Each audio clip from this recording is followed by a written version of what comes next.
Première livraison de gibier, une semaine avant Noël. C'est déjà le branle-bas de combat dans ce resto étoilé. Au menu pour le réveillon, du chevreuil et du coucou de Malines.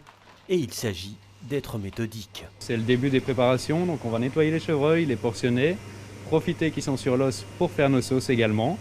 Et puis les coucous de Malines, comme c'est basse température, on va s'occuper de ça aujourd'hui également. Depuis quelques jours, toute la brigade est de retour au restaurant.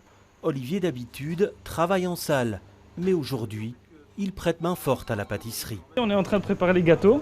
Donc ici, comme vous pouvez voir, c'est la dacquoise. Et en fait, je suis en train de faire, je suis en train de préparer les ronds pour faire la base. Ensuite, on va mettre une mousse chocolat entre, puis remettre une dacquoise dessus. Sucré d'un côté, salé de l'autre, Donato se lance ici dans la confection des entrées.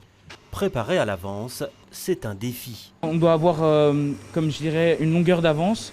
Et puis aussi, on doit penser que le client est un client, n'est pas un professionnel. Donc il doit assembler tout lui-même.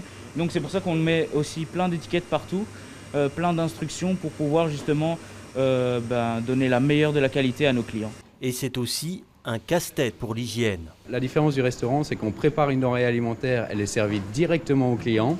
Ici, il faut savoir qu'on la prépare, après on doit la mettre en boîte dans les contenants, puis elle va encore être transportée. Donc il y a quand même une chaîne du froid impérative qu'il faut respecter. Donc c'est assez compliqué, mais on a adapté tous nos menus à ça. Ici, 300 commandes ont déjà été enregistrées pour Noël. C'est beaucoup plus que les 60 couverts de la salle du restaurant, qui a d'ailleurs été transformé en entrepôt pour l'occasion, un bol d'air en cette période de fermeture.